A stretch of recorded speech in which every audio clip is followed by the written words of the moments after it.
आज हमारे साथ ऐसी शख्सियत मौजूद है जो हिंदी कविता के हस्ताक्षर कहे जाते हैं और वीर रस के शिखर भी कहे जाते हैं, जिनकी कविताएं कभी किसी राजनीति की और किसी शासन की दास नहीं हुई। जब जब उनने कविताएं कही हैं तो सिंहासन हिलाए हैं।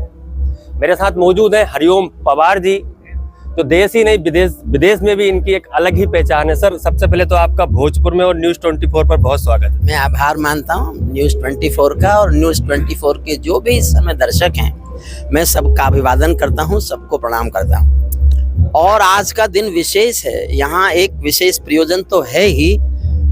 मध्य प्रदेश सरकार को बहुत बहुत धन्यवाद भी, उनका आभार भी, लेकिन आज चंद्रशेखर आजाद का बलिदान दिवस भी है। आज ही के दिन चंद्रशेखर आजाद इलाहाबाद के अल्फ्रेड पार्क में स्वयं को गोली मार करके शहीद हो गए थे। इसलिए आज के दिन का अतिरिक्त विशेष महत्व भी है। और जो ये भोजपुर में या मध्य प्रदेश संस्कृति मंत्रालय और मध्य प्रदेश का कल्चरल डिपार्टमेंट जो ये आयोजन कर रहा है, पूरे प्रदेश में जो एक सांस्कृतिक चेतना का जागरण मध्य प्रदेश संस्कृति विभाग ने किया है, हम सब कवि उसके लिए बहुत बहुत आभार व्यक्त करते हैं। और आज भोजपुर में ये एक श्रेष्ठ आयोजन है और हम कुछ कवि मिलकर हम कविता की एक शाम बनाने की कोशिश करेंगे। जो हमसे अच्छा बन पड़ेगा उसकी हम कोशिश करेंगे।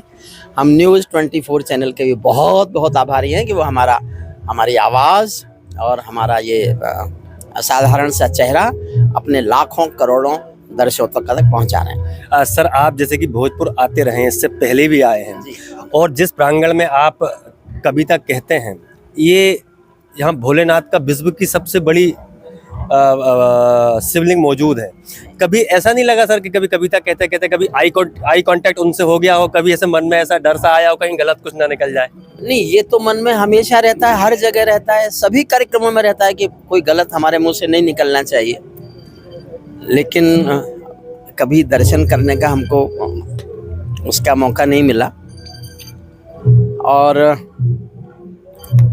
मैं तो कविता पाठ करते हुए हर जगह ही ये तो स्वयं का अनुशासन खुद पर रखता ही हूँ। सभी को रखना भी चाहिए कि हमसे कोई ऐसी बात, कोई ऐसी मजहबी बात, कोई ऐसी सांप्रदायिक बात, ऐसी कोई टिप्पणी, किसी राजनेता पर व्यक्तिगत कोई टिप्पणी नहीं होनी चाहिए जिससे सामाजिक सौहार्द को चोट लगे।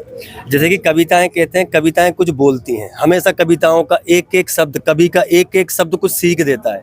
लेकिन आज के हम युग में देख रहे हैं कि सर किस तरीके से आपके कविताओं का कुछ कल्चर जो है कि कम होता जा रहा है, कुछ अन्य चीज़ें बहुत ज़्यादा युवाओं पर भारी पड़ती जा रही हैं। नहीं, मैं आपके इस तर्क से सहमत नहीं हूँ। मैं आज ये अवसर का लाभ उठाना चाहता हूं कि जो पहला प्रश्न ये होता है कि आजकल कवि सम्मेलनों में कुछ ऐसा हो गया है, वैसा हो गया है, ऐसा बिल्कुल नहीं है। जितने गंभीर, जितने साहित्यिक, जितने अच्छे कवि सम्मेलन पहले होते थे उतने आज भी होते हैं। लेकिन जिन कारण से आपके मन में शंका जगी है और ये प्रश्न जगे हैं, उसका मैं उत्तर देता हूँ। अगर ये पानी इस बोतल में है तो इसकी गहराई कितनी है? 6 इंच गहराई है। मैं इस बोतल के पानी को फर्श पर डाल दूं, ये कितनी जगह में फैल जाएगा? कोई चीज जब विस्तार पाती है तो गहराई खो देती है। कवि सम्मेलनों ने जब बहुत विस्तार पाया, मुंडन में कवि सम्मेलन, शादी पे कवि सम्मेलन, जन्मदिन पर कवि सम्मेलन, नेताजी जीत गए तो कवि सम्मेलन, हार गए तो कवि सम्मेलन, मंत्री बन गए तो कवि सम्मेलन की परंपरा ने जो बहुत विस्तार पाया तो गहराई खोई है बस। और कोई भी चीज विस्तार पाएगी तो गहराई को खो देगी। उतने श्रेष्ठ कवि सम्मेलन, उतनी ही श्रेष्ठ कविता, उतने ही श्रेष्ठ गीत जो पहले अतीत में आपने कभी सुने होंगे या होते होंगे या इतिहास के हिस्से हैं, उतने आज भी हैं। क्योंकि कवि सम्मेलन बहुत बढ़ गए हैं और कुछ कवि सम्मेलनों में थोड़ा हास्य रस का प्रभाव ज्यादा हो गया है। तो इसका अर्थ ये नहीं हो गया कि कवि सम्मेलन सभी हास्य को समर्पित हो गए। हास्य भी एक श्रेष्ठ विधा है। हास्य का किसी को विरोध करना नहीं चाहिए अगर वो स्वस्थ है। हास्य है, बहुत अच्छी बात है, उपहास नहीं होना चाहिए, उपहास नहीं होना चाहिए। जैसे कि हम अभी अगर आपसे बात करूं वायरल को लेके कि बहुत सारे कंटेंट वायरल हुए हैं जिस पे कई विवाद भी हुए हैं, भारत में बहुत सारे विवाद हुए हैं, अब उनको कैसे देखते हैं सर? कविता के हिस्से हैं क्या? ना, कविता के बिल्कुल हिस्से नहीं है, लेकिन उन युवाओं को आपकी तरफ से क्या सलाह? कई बार ऐसे कंटेंट भी वायरल हो रहे हैं जो कि विहीन पीढ़ी है, जिसने बचपन में संस्कार सीखे ही नहीं, कॉन्वेंट की पढ़ी हुई सारी नई पीढ़ी भारतीय सभ्यता, संस्कार, संस्कृति और मूल्यों को जानती ही नहीं है। उनको टेम्स नदी पढ़ाई गई है, गंगा यमुना नहीं पढ़ाई गई। उनको शैले कीट्स पढ़ाए गए हैं, उनको सूरदास, तुलसीदास, कबीरदास नहीं पढ़ाए गए। उसको भारतीय परंपरा नहीं पता, वो भारत के संस्कारों से परिचित नहीं है। भारत की आत्मा जिन संस्कारों में, संस्कृति में जीती है, वो उससे दूर है। और भारत के समस्त कॉन्वेंट स्कूल, ईसाई मिशनरियों के स्कूल भारत के बच्चों को भारत की आत्मा से दूर कर रहे हैं, सब दूर कर रहे हैं। इसलिए उस पीढ़ी से, जिस पीढ़ी का लक्ष्य केवल पैसा कमाना है और किसी भी हद तक जाके पैसा कमाना है, उन पर हम लोग टिप्पणी भी करें तो प्रचार तो उन्हीं का हुआ। टीवी ने उनको, किसी ने कहा होगा, किसी ने सुना होगा, लेकिन टेलीविजन के हर चैनल ने ये बताया कि ये भारत का सबसे प्रमुख मुद्दा ये है।